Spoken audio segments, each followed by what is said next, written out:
우리와 함께 하실 뿐 아니라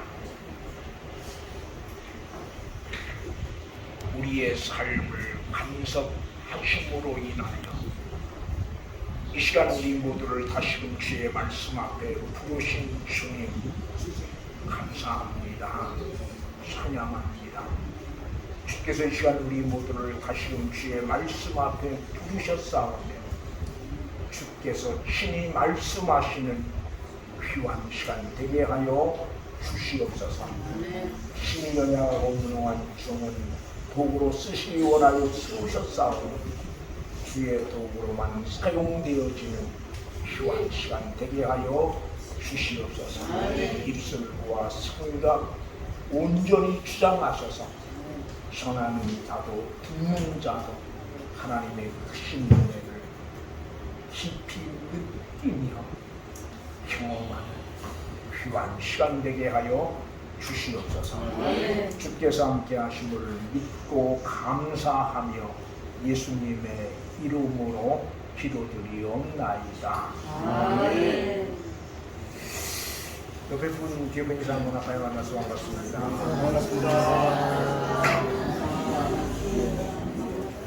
한 번 더 합니다. 주의 이름으로 사랑합니다. 만나서 반갑습니다. 날씨가 매우 더워요, 그죠? 그런데 이렇게 또 건강한 모습으로 뵙게 돼서 감사하고, 우리 문병신 집사님은 감기가 너무 심해서 도저히 나오실 수 없다고 해서 못 오셨고, 우리 이은자 목사님 따님이 지금 베트남에 계신데 식당을 개업을 했대요. 그래서 한번 좀 오셨으면 그래서 베트남 오늘 10시 비행기로 가셔서 아마 2주 정도 계시지 않겠는가 싶어요. 혹시 베트남 가실 분 있으면 그쪽으로 연락하면 없는 것보다 그죠? 혹시 낫겠지 그죠? 예, 그러니까 좀 기도해 주시겠다고 드립니다. 우리 공집사님이 조금 늦게 오셨으면 공집사님은 연락을 못 받아서 우리 공집사님이 연락을 못 받았습니다. 그래가지고 막 들어오셨어요. 그죠? 만나서 반갑습니다. 이만 동안 잘하시다고 믿고 아마 이 말씀 제가 6월 둘째 주인가요? 여러분 앞에 나누었던 그런 말씀입니다. 너희는 나를 누구라고 하느냐? 한번 같이 따라합시다. 너희는 나를 누구라고 하느냐? 너는 합시다. 너는 나를 누구라고 하느냐? 제목으로 말씀의 은혜를 말씀을 생각하면서 좀 나누려고 생각을 합니다. 어려운 것 같아요, 그죠? 문제도 말씀드렸지만 이 새삼스러운 질문이죠. 제자들이 예수님을 따라다닌 지가 적어도 이 시점에서 보면 한 1년 반, 2년 아니면 거의 3년 가까이 순환 시기 직전이니까 한 2년에서 거의 3년 가까이 따라다녔는데 그제서야 너는 나를 누구라고 하느냐 그렇게 물으면 좀 못 될 것 같습니다. 여러분과 수십 년을 적어도 수년을 같이 생활했던 사람이 갑작스럽게 당신은 나를 누구라고 생각합니까? 어떻게 생각합니까? 그렇게 물으면 상당히 뭐예요? 당황스러울 거예요. 그렇죠? 제자들 역시 상당히 아마 당황스러웠을 것입니다. 그런데 그 앞전에 사람들이 나를 누구라고 하느냐 그렇게 물어요. 그렇죠? 사람들이 나를 누구라고 하느냐. 그러니까 뭐 어떤 사람은 일리야, 어떤 사람은 예레미야, 어떤 사람은 선지자 중 하나입니다. 그렇게 이야기합니다. 그리고 나서 그럼 너희는 나를 누구라고? 그럼 다른 사람들은 나를 그렇게 말한다고 하자. 그만 그죠? 나를 잘 다른 사람들은 나를 잘 모르니까 이렇게 말을 하지만 나를 잘 아는 너희는 그 말입니다. 다른 사람들은 나를 모르니까 뭐라고 해요? 엘리야나 예레미야나 선지자 하나라고 이야기하지만 나를 잘 아는 너희는 나를 누구라고 하느냐. 여기서 너희는 12제자죠. 그죠? 나를 잘 아는 지금까지 나와 함께 동고동락했던 그럼 너희는 나를 누구라고 하느냐. 이제 그렇게 묻는 겁니다. 여기 문제가 있어요. 예수를 수년 믿었죠. 나름대로 은혜를 받았다고 말하고, 나름대로 말씀도 안다고 말하고, 나름대로 교회 생활도 꽤 오래 했다고 생각을 했어요. 생각을 했는데 어느 날 갑작스럽게 주님께서 너는 나를 누구라고 하느냐, 그렇게 우리 한 사람 한 사람에게 물으신다면 여러분은 어떻게 대답하시겠어요? 우리 상당히 신앙생활을 오래 했어요. 그죠? 적어도 여기 있는 사람들은 우리 저기 박지영 선동만을 빼고 시장사로 시장 좀 나와서 이제 박지영 선동, 나머지 분들은 적어도 제가 알기로 10년 이상은 교회 생활을 했을 거예요. 그죠? 은혜는 어떻게 된다 모르겠네. 그런데 오늘 갑작스럽게 그렇게 10년이면 뭐예요? 강산이 되는 거예요. 소도 경월이 있는다고 해요. 그러면 10년 넘도록 교회 생활을 했어요. 나름대로 기도도 하고 은혜를 받았다고 말하는데, 주님이 이 시점에서 우리 한 사람 한 사람을 지적해서 너는 나를 누구라고 하느냐 그렇게 물으신다면 그 물음 앞에 여러분들은 어떻게 대답을 할 것인가라고 합니다. 어떻게 대답할지. 그리고 이 말은 또 다른 말로 말하면 그런 겁니다. 내가 누구냐라고도 중요하지만 내게 있어서 나는 어떤 위치에 있느냐 그런 의미도 돼요.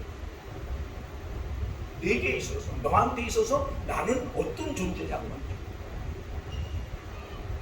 그럼 오늘 여러분에게 있어서 주님은 어떤 분이십니까?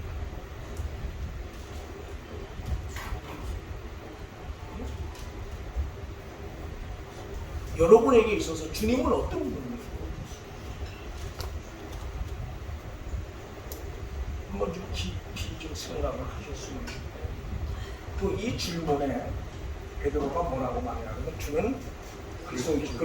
우리 같이 한번 볼까요? 16절입니다. 주는 그리스도이시다. 17절도 같이 봅니다.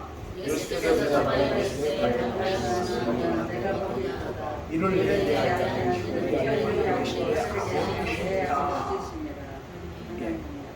이 베드로의 대답에 주님이 아주 만족을 하시죠.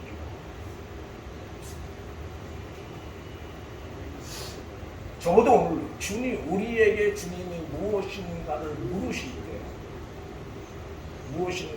물으실 때 이렇게 주님이 만족해 하실 만한 대답을 우리는 할 수 있을까라고 합니다.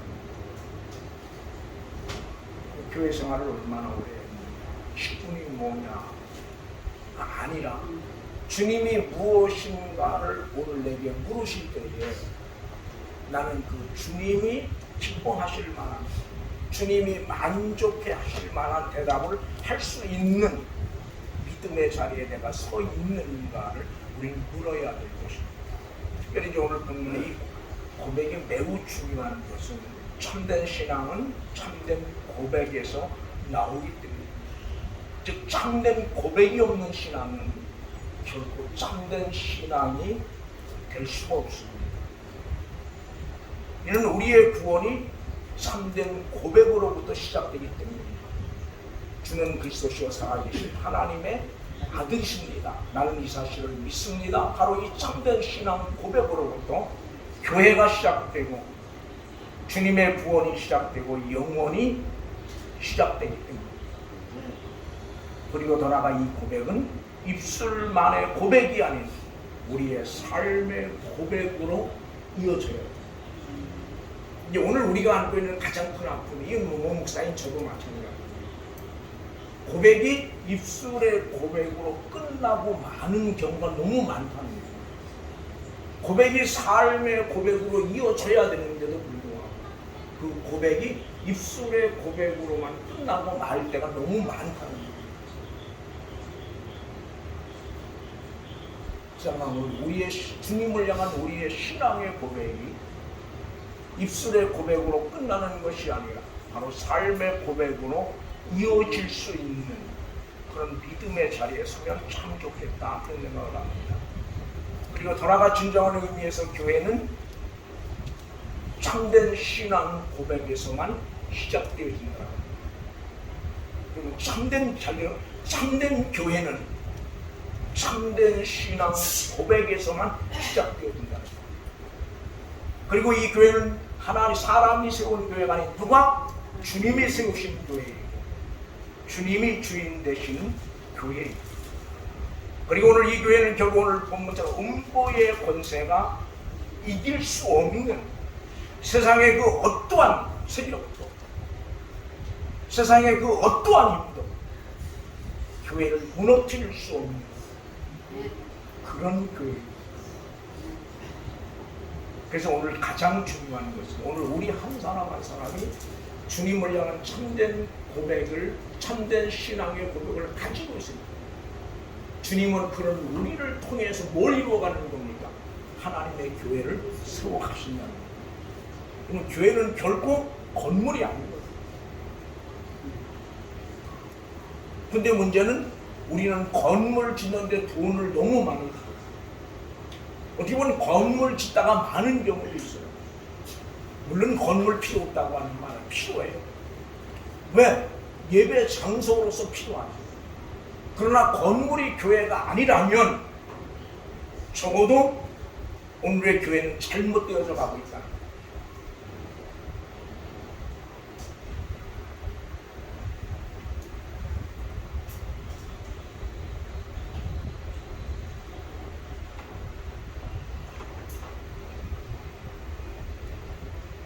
전화가 어떤 교파나 제도도 교회가 될 수 없습니다. 교회의 본질은 뭐예요? 주님의 몸이죠. 그게 교회의 본질이에요. 더 나아가서 다른 신앙 고백을 가지고 자신에게 주어진 믿음의 삶의 여정을 걸어가고 있는 그런 성도들 한 사람 한 사람이 바로 뭐예요? 교회. 근데 여러분, 다른 신앙 고백을 가지고 자신에게 주어진 믿음의 삶의 여정을 걸어가고 있는 한 사람 한 사람이 바로 교회가. 주님은 또 그런 사람들을 통해서 뭐래요? 주님의 교회를 이루어가는 거예요. 그런 의미에서 오늘 주님을 향한 바른 신앙의 고백은 얼마나 중요한지 모릅니다. 오늘 성경은 그렇게 이야기를 해요. 어디를 보느냐 그러면 17절 같이 봅니다. 예수께서 대답하여 이르시되 이를 내게 알고 편이 아니라 하늘에 계신 내 아버지시니라. 여기서 복이 있다 그래. 복이 있다. 그럼 어떤 사람이 복이 있는 사람입니까? 복 싫어하는 사람이 있습니까? 난 복이 싫어 그런 사람은 뭐 하나도 없어요. 다 복 받고 있는 거예요. 근데 문제는 그 복의 기준이 뭐냐는 다 복을 저도 복 받으면 좋겠어요. 그죠? 우리 앞에 어떤 집사님들 복을 받으면 좋고 다 복 받으면 좋아요. 근데 그 복의 기준이 도대체 뭐냐고. 오늘 우리가 생각하는 복은 대부분 뭐예요? 대단히 죄송하지만 목사인 저부터 눈에 보이고 손에 만져주는 거예요. 근데 오늘 성경은 눈에 만져지고 눈에 보이고 손에 만져지는 것이 아니라는 거예요. 뭐가 복인 겁니까? 바로 주님을 향한 받는 신앙 고백을 하는 그 자리가 바로 뭐예요?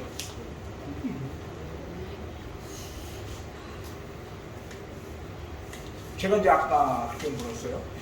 주님은 여러분에게 있어서 어떤 분일까? 그렇게 물었어요. 그리고 그 주님을 향해 위해서 여러분은 무엇을 할 수 있을까? 한 주간 동안 여러분에게 숙제를 드릴게요. 주님은 여러분에게 있어서 어떤 분입니까? 내게 있어서 어떤 분입니까? 그리고 나는 그 주님을 위해서 무엇을 할 수 있는가? 한번 깊이 기도하면서 생각하시고 나름대로 답을 정할 수 있기를 간절히 바랍니다. 여러분, 복은 결국 신앙인에게 있어서 복은 다른 것이 아닙니다.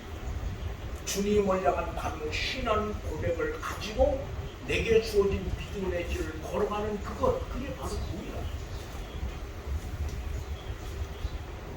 근데 우린 그걸 못합니다. 이게 오늘 교회가 안 되는 가장 큰 아픔이고, 왜 교회가 교회되지 못하는, 교회되어지지 못하느냐, 왜 교회가 세상 사람들로부터 손가락질을 받고 비난을 받느냐. 이건 교인들이 없어서입니까? 아니면 돈 많은 사람이 없어서, 사회적으로 귀 있고 권력 있는 사람이 교회에 없어서? 아니에요. 오늘 교회는 그런 사람들이 너무 많았어요. 그럼에도 불구하고 교회는 오늘의 교회 세상으로부터 비난을 받고 조롱을 받고 조소를 받습니다. 가장 큰 이유가 바로 참된 신앙 고백을 가지고 살아가는 믿음의 사람들이 많지 않기 때문에. 오늘 성경 본문대로는 복 있는 사람이 교회 안에 많아야 되는데 복 있는 사람이 교회 안에 많지 않기 때문에 오늘 비난을 받습니다. 물론 성경은 예수 잘 믿으면 육신의 복도 이야기를 해요. 이제 제가 염려하는 것은, 제가 자꾸 이런 이야기를 하니까 예수 잘 믿으면 육신적으로 어렵고 힘들고 그런 거 아니에요. 예수 잘 믿으면 육신적인 복도 성경은 많이 이야기해요. 그러나 가장 기본은 성경에서 말하는 가장 기본적인 것은 뭐예요? 가장 큰 은혜, 가장 큰 복은 뭐예요? 주님을 향한 바른 신앙 고백을 가슴에 품고 살아가는 그거 자체가 뭐예요? 오늘 본문에 보니까 하나님입니다. 오늘 17절 같이 봅니다. 예수께서 들어가기를 발견하시는 하나님 이를 얘기하리라. 이를 아니라 누구다? 나에 계신 분이 아무도 신이다. 누가? 성령 하나님께서. 그럼 결국 바른 신앙의 고백은 누가 할 수 있는 거예요? 어떤 사람이 할 수 있습니까? 교회를 오래 다닌 사람입니까? 아니면 목사입니까? 아니면 권사? 장로 아니에요. 바로 오늘 말씀처럼 성령께서 그 생명을 감동하시고 성령께서 예수 그리스도를 개인의 구주로 믿게 하신 사람만이 할 수 있는 고백이 뭐예요? 이 고백. 그리고 이 고백은 누가 지켜주는 겁니까? 오늘 본문에 보니까 그렇게 이야기하죠. 18절 같이 봅니다. 또 내가 네게 이루는 베드로 내가 내 안에서 세우리니 음부의 권세가 이기지 못하리라. 음부의 권세가 이 반석에 누가? 주님이. 그럼 결국 이 바른 신앙 고백은 누가? 주님이 지킵니다. 여러분 그럼 잘 들어요. 베드로 사도가 이 고백 이후에는 한 번도 넘어지거나 쓰러진 적이 없으니까 아니에요. 바로 옆에 가서 보면 사탄이라고 해서 23절에 오는 게 사탄한테 좀 물러가라. 그리고 부활하신 주님을 보았음에도 불구하고 어디로 가요? 고향으로 고기 잡으러 갈 수밖에 없어요. 그게 사랑입니다. 그런데 누가? 주님이 그를 찾아가십니다. 왜 그럽니까? 그 속에 바로 바른 신앙 고백이 있기 때문에. 여러분 우리가 바른 신앙 고백을 가지고 있다 그래서 넘어지지 않는 것 아니에요. 때로는 넘어져요. 때로는 쓰러져요. 때로는 갈팡질팡할 때도 있어요. 그러나 분명한 건 하나 있어요. 누가? 주님이 그 고백을 지킨다는 거예요. 그러니까 우린 이걸 믿는 거예요. 내가 믿음이 좋아서 아니에요. 내 결심이 대단하고 내 노력이 그것 때문에 우린 쓰러지고 넘어질 수밖에 없는 사람들이에요. 근본 자체가 그래요. 그럼에도 불구하고 오늘 우리 여러분과 내가 여기 있는 것, 여기 서 있는 것 자체는 바로 뭐예요? 붙드신 주님의 은혜를. 성경 그래서 뭐를 세상의 그 무엇과도 바꿀 수 없는 복이라고 이야기합니다. 특별히 오늘 보면 우리가 매우 중요한 것은 뭐냐고 하면 18절에 보면 18절 상반절에 보면 또 내가 내게 이르노니 너는 베드로라 그렇게 이야기해요. 베드로라고 하는 말을 다른 말로 하면 반석이라고 하는 말이에요. 오늘 이 말씀이 매우 중요한 것은 우리 요한복음 1장 같이 한번 볼까요? 요한복음 1장.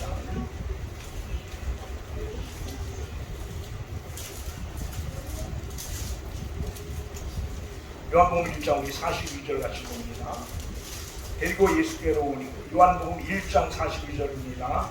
데리고 예수께로 오니 예수께서 보시고 이르시되 내가 장차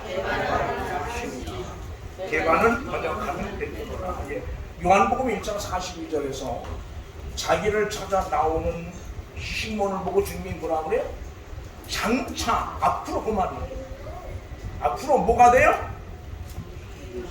개바라하리라 그렇게 이야기합니다. 근데 그 말씀이 어디서 이루어지는 겁니까? 오늘 본문에서 이루어지는 거예요. 뭐가 이루어지는 거예요? 하나님의 약속이 성취되어지는 거예요. 하나님의 약속. 그리고 하나님 베드로를 향한 하나님의 예언이 성취되어지는 시간. 이를 통해서 베드로의 생애가 뭐하는 거예요? 근본적으로 바뀌어지는 그런 시간입니다.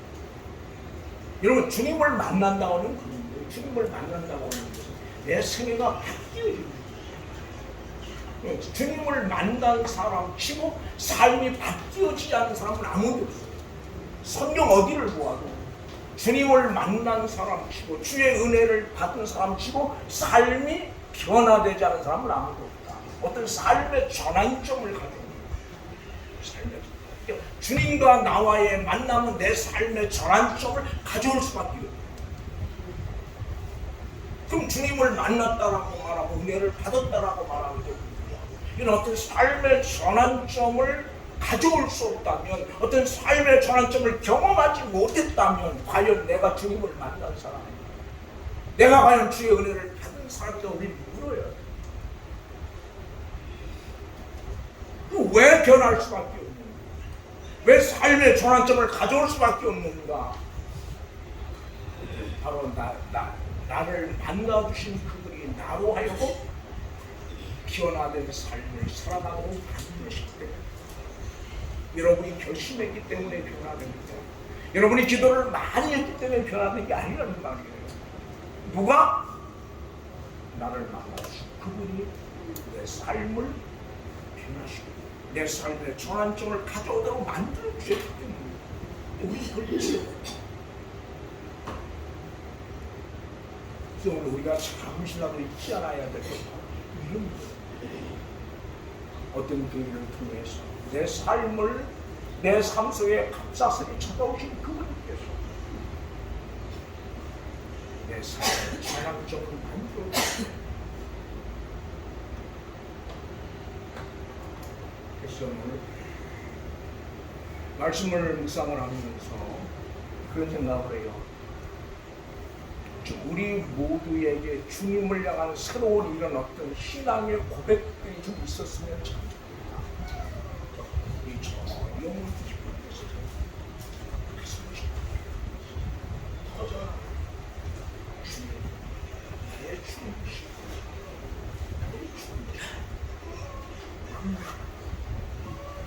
터져 나올 수 있다면 얼마나 좋은가 그런 생각을 해요.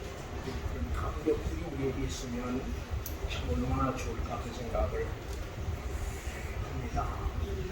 이야기 하나 마치고 이 코바디스라고 하는 책을 보면 이 코바디스 부민의 그 말이 우리나라 말로 말하면 주님 어디로 가시나이다 그런 말이거든요. 한참 예수를 믿는 사람들이 박해를 당할 때 수많은 사람이 순교를 당했죠. 이때 많은 사람들이 사도 베드로를 찾아와서 이렇게 이야기합니다. 여기서 베드로 사도까지 순교하면 더 이상 신앙인들이 서야 될 자리가 없으니까 잠시 후 배를 위해서 좀 피해 있으십시오. 그렇게 이야기합니다. 그리고 피난을 가는데 저기서 빛이 자기를 향해서 옵니다. 베드로를 향해서 근데 보니까 가까이 있으면 이게 주님이에요. 주님이 어디로 가시냐면 커바디스 뿐이에요. 내가 내 대신 오늘 십자가 지러 간다. 그때 베드로 서가 주님 내가 가겠습니다. 그리고 다시 로마로 와서 뻗고 십자가를 지고 순교했다고 해요. 여러분 주님을 만들 여러분 참 그런 생각을 해요. 그럼 그렇게 순교하는 베드로의 마음이 어떻겠는가? 불평이 있었을까요? 원망이 있었을까요? 아니에요. 아마 그만이는 말할 수 없는 감격이 비록 뻗고 십자가를 지지만 그만이 알 수 있는 그런 감격이 베드로의 가슴 속에 있었지 않았을까? 그래서 저는 그런 감격으로 좀 제가 제 심령이 좀 가득 찼으면 좋겠어요. 이제 아까 우리 여동생이 제 여동생인데 고생을 많이 했다고 그러는데 뭐 그건 고생한 것도 아니죠. 그냥 저래서 딴 건 몰라도 그런 감격 그것이 정말 주님을 위한 것이라면 정말 주님을 위한 것이다. 그래서 어떤 것들은 이겨내고 찬송할 수 있는 어떤 그런 감정이 좀 목사님 제게 있으면 너무 좋겠다고 생각을 해요. 근데 이제 안타까운 건 대단히 여러분한테 죄송하지만 그러지 못해요 목사가. 그래서 참 부끄럽죠. 그러나 마음은 그런 감격으로 좀 가득 찼으면 좋겠어요. 그래서 저만 그런 게 아니라는 여러분 모두가 그랬으면 참 좋겠어요. 그래서 주위에 사는 것이 왜 힘 안 들겠습니까? 그죠? 다 힘들어요. 저도 그걸 힘들다라고 말하면 많이 힘들어 가정이었지만 돌아보면 이게 하나님의 은혜로 보면 단 한 번도 없어요. 아마 저보다는 내 주변 사람이 힘들었을 거예요. 뭐 우리 식구나 우리 아이들이 힘들었겠지. 목사야 뭐 당연히 하나님이 목사라고. 제가 참 고시식해서 얼마나 고시식하냐고 하면 목사는 그냥 목사로 불렀으니까 아무것도 하면 안 된다고 생각해요. 쉽게 말하면 다른 직업을 아무리 어려워도 다른 직업을 가지면 안 된다고 생각을 했어요. 그래서 지금까지 단 한 번도 다른 직업을 가져보지 않았어요. 저만 안 가겠는데 우리 식구도 못하게 했죠. 근데 이제 그게 잘하는 건지는 모르겠어요. 그러나 하여튼 저 나름대로는 그런 생각이 하나님이 저는 목사로 불렀는데 바꾼 게 뭐냐 그잖아요? 궁극이 그래서 그런 고집 때문에 아무것도 안 하면서 지금까지 오면서 많은 어려움들 이게 인간적인 생각이 육신의 생각이지만 그렇지만 지금까지 밥 한 번도 안 먹고 뭐죠? 꼭 필요한 때는 하나님이 또 주셔서 잘 쓰고 또 안 주시면 뭐 그게 그거 필요 없는 줄 필요 없으니 안 주시겠지 그렇게 믿고 지금까지 와서 아직 단 한 번도 불평을 해본 적은 없어요. 단 한 번도. 이제 죄송한 건 받은 은혜에 비해서 내가 너무 삶을 엉터리 같이 하는 부분에 대해서 죄송하지 단 한 번도 내가 살아온 삶에 대해서 불평하거나 그래 보진 않았어요. 이거는 감사해요.